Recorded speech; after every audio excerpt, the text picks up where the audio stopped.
कि सुनील डिम्पल जी जल्द भाजपा का दामन थामने वाले हैं, इसलिए आज उनको कमियां गुपकार में नजर आ रही हैं। ये चलो एक कलाकार, बट मुझे ये जानना है कि एक कलाकार की कलाकारी को सियासत के साथ क्यों जोड़ा जाता है? देखिए, हमारा परिवार जो है ना, ये सच्चाई का साथ करता है। अभी जब राहुल प्रधानमंत्री नरेंद्र मोदी जी की ऑफर आएगी भारतीय जनता पार्टी शामिल होने के लिए, तो सोचेंगे और उनसे अपने जख्मों के बारे में बताएंगे कि हमारे महाराजा जी की किस तरीके से 5 अगस्त 2019 को तौहीन हो गई, हमारी डोगरों की तौहीन हो गई। बहुत से लंबे विषय होंगे, फिर उसके बाद विचार करेंगे अपने साथियों के साथ। हाँ, आप एक सवाल भूल रहे हैं कि इलेक्टोरल बॉन्ड्स को लेकर के बिल्कुल, आज भारतीय जनता पार्टी कटारे में खड़ी हुई है। सरकार इनकी है, बैंक सारे इनके नीचे हैं। 12 और 13 को ये 2 तारीख है जनाब, जिसका इंतज़ार काफ़ी देर से तमाम लोग कर रहे हैं, क्योंकि चुनाव आयोग की टीम यहाँ पर आ रही है।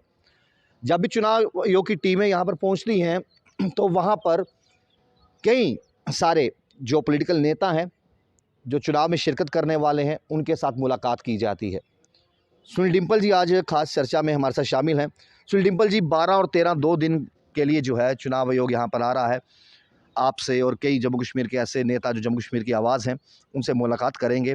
किस तरह कैसे देखते हो ये चुनाव आयोग का दौरा, क्योंकि इलेक्शन की तैयारियां तो हर जगह देखने को मिल रही है? राहुल, आपकी बात बिल्कुल सही है कि चुनाव आयोग का कल शायद दौरा है, इनका 12 और 13 तारीख को था।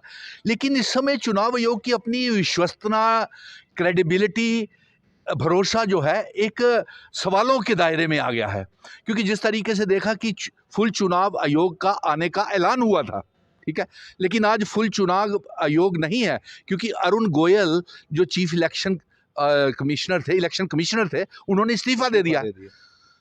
फिर उससे पहले एक पांडे साहब थे इलेक्शन कमिश्नर, वो रिटायर हो गए, तो फुल बेंच रहा कहाँ? और आपने कहा कि वो आ रहे हैं और सुनील डिम्पल उनसे मिलेगा, जैसे पत्रकार मित्र मुझसे पूछ रहे थे, तो मैं ये बिल्कुल क्लियर कर दूं कि मैं चुनाव आयोग, इलेक्शन कमीशन ऑफ इंडिया को बिल्कुल नहीं मिलूंगा, क्योंकि राहुल पिछले 2 सालों से सुनील डिम्पल ये प्रयास करता रहा है 5 अगस्त 2019 के बाद कि एक तो हमारी रियासत का दर्जा हमको वापस में किया जाए, और दूसरा मैं दिल्ली में, आप ही ने कवर किया था, मैं फुल चुनाव आयोग को वहाँ पे मिला था, आपने दिल्ली में हमारी कवरेजेस की थी। चुनाव आयोग को छोड़ करके पूरे हिंदुस्तान की मेंबर पार्लियामेंट से हम मिले थे कि जम्मू कश्मीर में चुनाव नहीं करवाए जा रहे हैं, जम्मू कश्मीर में क्या पूरे देश को जागरूक करवाया था। उसके बाद सुप्रीम कोर्ट का फैसला भी आया कि सितंबर से पहले अब दोनों चुनाव कराइए, क्योंकि किस बात का इंतजार है।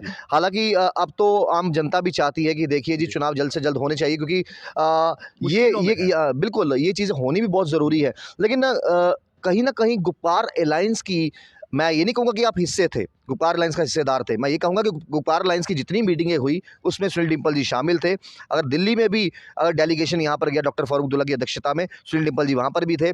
सुनील डिम्पल जम्मू में भी आवाज़ उठा रहे हैं, कश्मीर में भी उठा रहे हैं, दिल्ली में भी उठा रहे हैं।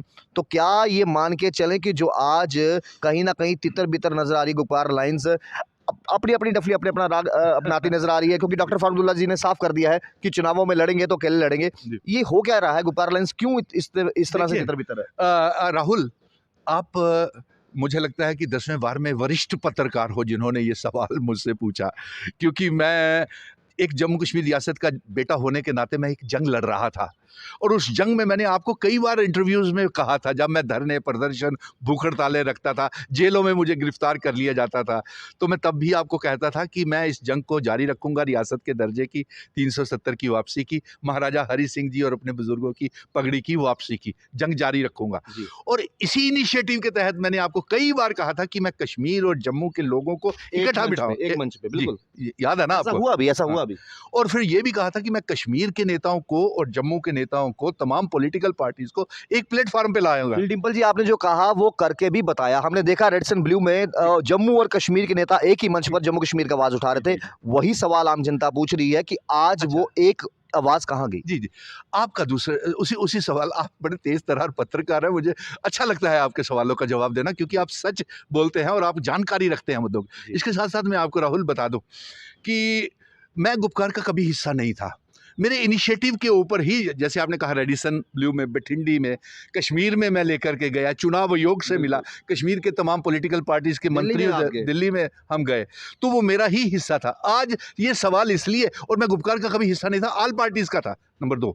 और दूसरा ये सवाल, आप पत्रकार मित्र मुझे इस सवालों के घेरे में इसलिए खड़ा कर रहे हैं क्योंकि गुपकार गठबंधन में एक तो दंगल शुरू हो गया है, नंबर 2। अगर आपसी दंगल ना होता तो ये सुनील डिम्पल को इस कटारे में आप लोग खड़े नहीं करते। दूसरा, आज सिर्फ गुपकार में ही नहीं दंगल चल रहा है, कश्मीरी नेता जितने भी हैं, गुलाम नबी आज़ाद, अल्ताफ़ बुखारी, महबूबा मुफ्ती, डॉक्टर फारूक साहब, और जितने भी वहाँ के सरूरी साहब, और जितने भी लोन शोन, Awami National Conference, Congress National Conference, ये सारे दंगल में घुस गए हैं।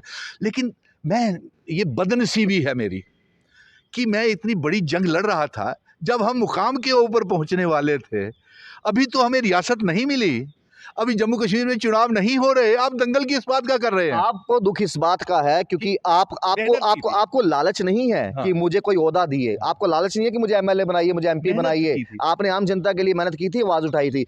लगता है गुपकार में कुछ ऐसे लीडरान मौजूद थे, चाहे वो जम्मू के हों चाहे वो कश्मीर के हों, जिनको ये था कि इस बार टिकट में मैं खड़ा होऊंगा, इस बार मुझे ओहदा मिलना चाहिए, इस बार मेरी सुनवाई हो, ये मेरा होना शुरू हो गया। आपको लगता है वो हम वाली बात खत्म होगी? देखिए, इससे मैं आज फिर से, क्योंकि मैंने पहले भी इनिशिएटिव लिया था, आज आप अगर मेरे कहने के ऊपर आप सुलह कर लो, सारे कश्मीरी नेता, तमाम पॉलिटिकल पार्टी, अगर आज तक जम्मू कश्मीर की रियासत टूटी तो राहुल इसके लिए यही नेता जिम्मेवार है। एक लकड़ी को कोई भी तोड़ सकता है, गट्ठे को कोई नहीं तोड़ सकता। बिल्कुल बिल्कुल बिल्कुल, राहुल आपने बिल्कुल सही कहा।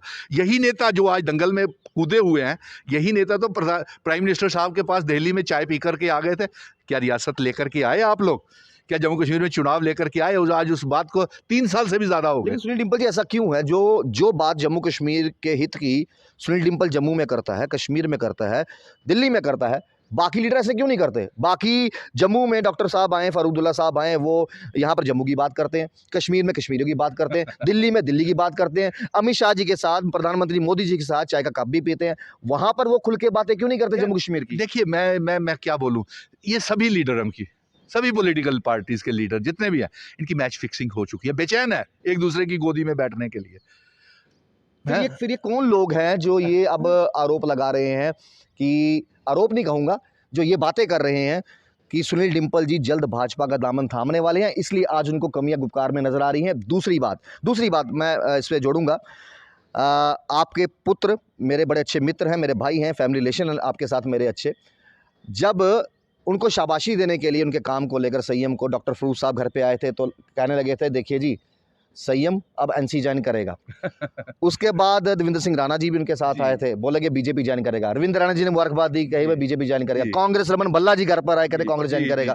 मतलब एक तो वहीं थे, हम भी वहीं पर थे, आप भी तो सैम प्रोडक्शन का हिस्सा हो। आप भी बिल्कुल, आप तो इतने दिलचस्प रोल करते हो, कभी महिला बन जाती हो, कभी मिर्ची बन जाती हो, कभी सल्लू की वो बन जाती हो, ये तो होता ही है। चलो, एक कलाकार, बट मुझे ये जानना है कि एक कलाकार की कलाकारी को सियासत के साथ क्यों जोड़ा जाता है? देखिए, हमारा परिवार जो है ना, ये सच्चाई का साथ करता है। संयम एक लोगों में लोकप्रिय है बहुत, मैं कहूँगा वो बाप से भी आगे है। मैं राहुल, आप जानते हो, अपनी कॉमेडी के जरिए समाज सेवा, सोशल मैसेज भी देता है, डायरेक्टर, प्रोड्यूसर, सबको साथ लेके चलता है। जी, आप भी उनके साथ चलते हो, आप भी उसको चलाते हो, आप भी उसका हिस्सा हो, हम सब एक दूसरे का हिस्सा पॉसिबल नहीं होता। तो हमारा परिवार जो है, ये पूरे जम्मू कश्मीर में लोकप्रिय परिवार है, इसीलिए तो जान से मारने की धमकियां भी आई, बिल्कुल, और सरकार बड़ी तेजी के साथ उनको पकड़ने के लिए पीछे लगी हुई है। ये पाकिस्तान से धमकियां आई, जो जिन देशों से धमकियां आई हैं, आज भी FIR लग चुकी है। लेकिन सुनील जी, मैं यही कह रहा हूँ, देखो, जो प्यार सैम प्रोडक्शन की टीम में है, हमें वो एक परिवार जैसा प्यार है, वो दोस्ती है, वो प्यार है। यही कोशिश आपने की कि पॉलिटिकल पार्टी जम्मू कश्मीर के नेताओं के बीच में प्यार हो, एक सोच हो, एक मत हो, और जम्मू कश्मीर का भला हो। आखिरकार कब वो दिन आएगा? देखिए, मुझे जब अमित शाह जी से मैं मिला था आज से 3 साल पहले MM स्टेडियम में, तो राहुल आप ही कहते थे कि बड़ी अफवाहों का बाजार गर्म है, कि वो आप बीजेपी ज्वाइन कर रहे हो। लेकिन आप तस्वीरें खिंचवाने के लिए नहीं गए ना वहां पर, आप जम्मू कश्मीर के मसले को लेकर गए ना। अमित शाह जी से भी यही कहा था कि हमारी रियासत वापस दे दो, आपने मरीज का इलाज करवाने की बजाय आपने मरीज ही मार दिया, ठीक है, तहरीक बंटवारा कर दिया। फिर उसके बाद पाली की रैली में आपने मुझे देखा, बिल्कुल, पाली की रैली में भी प्रधानमंत्री जी आए थे, तब भी मैं यही मुद्दे और बेरोजगार नौजवानों के मुद्दे लेकर के गया था, जम्मू कश्मीर की आवाज बन के गया था। और नौजवानों ने भेजा था मुझे कि हमारी बेरोज़गारी, उस समय बड़े मसले, बेरोज़गार 30 लाख बेरोज़गार नौजवान हो गया।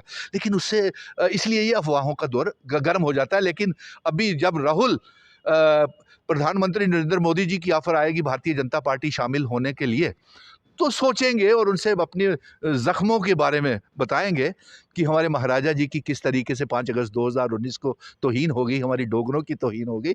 बहुत से लंबे विषय होंगे, फिर उसके बाद विचार करेंगे अपने साथियों के साथ। हाँ, आप एक सवाल भूल रहे हैं कि इलेक्टोरल बॉन्ड्स को लेकर के बिल्कुल आज भारतीय जनता पार्टी कटारे में खड़ी हुई है। सरकार इनकी है, बैंक सारे इनके नीचे हैं, स्टेट बैंक ऑफ इंडिया इनके नीचे है। State bank of India chief justice के हुक्मनामे के ऊपर इलेक्टोरल बॉन्ड्स की फरिस्त नहीं करवा रहा। और सबसे बड़ी बात तो ये कि शायद कांग्रेस ने करवा दी है और भारतीय जनता पार्टी ने इलेक्टोरल बॉन्ड्स को, क्योंकि ये अंबानी, अडानी, बड़े बड़े पूंजीपति, सरमायादार, फॉरेन से, मतलब इधर आपका से। कहने का तात्पर्य आने वाले चुनावों पे साम दाम दंड भेद लगाकर भाजपा किसी तरीके से भी सरकार बनाएगी, ये कहना चाहते हैं? अगर ये इसी तरीके से दंगल चलता, मैं उधर नहीं जाऊंगा। मैं कहूंगा कि अगर ये इसी तरीके से लड़ते रहे कश्मीरी नेता, इन्हीं की वजह से 370 भी गया, रियासत भी टूट गई, अपने स्वार्थ, आतंकवाद भी अपने हो गया। मतलब के लिए यही गठबंधन बीजेपी के साथ, वाजपेयी के साथ भी किए, पीडीपी ने बीजेपी के साथ 2015 में किए, कांग्रेस ने नेशनल कॉन्फ्रेंस के साथ किए, पीडीपी ने कांग्रेस के साथ किए। हुक्मरान तो यही थे ना, 370 बर्बाद तो इन्होंने किया। अपना पर्सनल स्वार्थ छोड़कर लोगों के भले के बारे में सोचिए ना, फिर एक मंच पे आना पड़ता जी आना पड़ता। अभी मैं वही कह रहा हूँ ना, अभी कुछ हासिल नहीं हुआ है जी। अभी जो मुख्यमंत्री बनने के आप ख्वाब और सरकार बनाने के ख्वाब देख रहे हैं, उस ख्वाब को उस मुख्यमंत्री के पास ताकत ही नहीं होगी कि वो एक किसी क्लास 4 के मुलाजिम को या किसी कांस्टेबल को या किसी स्पाई को भर्ती या ट्रांसफर कर सके। तो ये बातें हैं। तो बाकी ये बातें जाहिर है कि आज ये बड़े पत्रकारों ने पता नहीं कहाँ से ये बात निकाल ली, शायद इसलिए कि गुपकार में जंग लड़ गई और मैंने कहा कि वो गलत कर रहे हैं कश्मीरी लीडरों में, तो उन्होंने ये अफवाह खुद ही कहानी बना ली। कहीं खुद कहानी नहीं होता, कहीं पर थोड़ा सा धुआं हुए तो चिंगारी हो तो आग निकलती है। हम देखो एक पॉलिटिक्स में रहता है, देखिए ना देखिए नहीं, मैं नहीं कह रहा, ये मेरे वर्ड नहीं है, ये आम जनता की है जो आपको प्यार करती है। दूसरी बात मैं ये कहना चाहूँगा, देखिए होता यूँ है कि पॉलिटिक्स की बात की जाए, हर नेता ये कहता है ना ही यहाँ पर परमानेंट कोई दुश्मन होता, ना ही परमानेंट दोस्त होता है। लोगों के हित के लिए जो पार्टी आवाज़ उठाएगी हम उनके साथ जुड़ेंगे और अगर हमें लगेगा लोगों का भला कर रही है। जाते जाते मैं इस पे आऊँगा दोबारा से, इलेक्शन कमीशन जो 12-13 तारीख को 2 दिन आने वाले हैं, क्या कुछ बड़ा मेजर चीज़ें जो है कल होंगी डिस्कस? मैंने कहा ना राहुल, मैंने आपकी जवाब दे दिया कि 2 सालों तक मैं मुसलसल मेहनत करता रहा। आपने कवरेजेस भी की, जब चुनाव आयोग से हम दिल्ली में मिले आपने कवर किया, फुल बेंच के साथ मेरी कवरेजेस की और जो बातें हुई वो भी हमें आपने कवर की, लोगों तक पहुंचाई। तो 2 सालों से मैं मुसलसल असेंबली के चुनाव, पार्लियामेंट के चुनावों के साथ और उससे पहले रियासत के दर्जे की मांग कर रहा हूँ। मैं चुनाव आयोग से कल या परसों जब भी आ रहे हैं मैं उनसे मिलने वाला नहीं हूँ, क्योंकि मेरे सारे विफल कर दिए प्रयास जितने भी थे। 2 साल की मेहनत आपने अभी तक नहीं की है, ये नेताओं ने विफल कर दिए। जो प्रधानमंत्री के साथ बड़े बड़े नेता बन के गए थे, ना रियासत लेके आए, ना चुनाव लेके आए, आज दंगल में घुसे हुए हैं। तो ये है कि चुनाव आयोग, पहले आप ये इलेक्टोरल बॉन्ड्स जो भी है ये अपनी वेबसाइट पे चढ़वाए ना चुनाव आयोग की क्रेडिबिलिटी का। तो अब इन्होंने फुल बेंच नहीं आना था राहुल, आज तो उसमें चीफ इलेक्शन है ही नहीं है, एक दो चीफ इलेक्शनर नहीं है, तो इनके ये फैसला कैसे लेंगे जब तक सभी इकट्ठे नहीं होंगे, तो ये फैसला ले ही नहीं सकते। ये जो आपकी बातें, ये जो आपका गुस्सा है, एक आखिरी में एक बात पूछूंगा, आने वाले दिनों में एमएलए के जब इलेक्शंस होंगे तो अगर सुनील डिम्पल जी किसी पार्टी को ज्वाइन नहीं करते तो क्या मिशन स्टेटहुड की बात जो बात की जाती है, तो क्या सुनील डिम्पल जी इंडिपेंडेंट अपनी लोगों की आवाज बन के खड़े होंगे? देखिए ये लोगों का, राहुल, आपका प्यार है, पत्रकारों का प्यार है, अवाम का प्यार है कि वो चाहते हैं कि सुनील डिम्पल जैसा नेता मेंबर आपको सियासत की भली भांति नॉलेज है, हर चीज का पता है, कानून बेहतर तरीके से जानते हो, सियासत को जानते हो। इसीलिए तो लोगों का प्यार है कि उन्होंने देखा कि 5 सालों से 5 अगस्त 2019 के बाद रियासत के अवाम के लिए, नौजवानों के लिए, बेरोजगारी के लिए जंग लड़ रहा है, अकेले जंग लड़ रहा है। और इसलिए वो चाहते हैं कि ऐसा बंदा, ऐसा नेता जो है वो रियासत का चीफ मिनिस्टर हो, मेंबर पार्लियामेंट हो या असेंबली में उनकी आवाज़ बने। बिल्कुल। और आपकी जानकारी के लिए बता दूं कि मुझे बहुत सी पॉलिटिकल पार्टीज की ऑफर भी है कि मेंबर पार्लियामेंट की सीट के लिए। मैं खोलूंगा नहीं इन पत्तों को, लेकिन मैं ये कहूं कि मुझे इसमें दिलचस्पी नहीं है। और ये शीट शेयरिंग की वजह से ये दंगल मचे हुए हैं तमाम पॉलिटिकल पार्टी से, इससे मेरा मन जो है बुरी तरह से उदास है। और क्योंकि ये इन्होंने मेरी मेहनत के ऊपर पानी फेर दिया, जो मैंने पिछले 2019 के बाद 5 सालों तक ये मेहनत कर रहा था।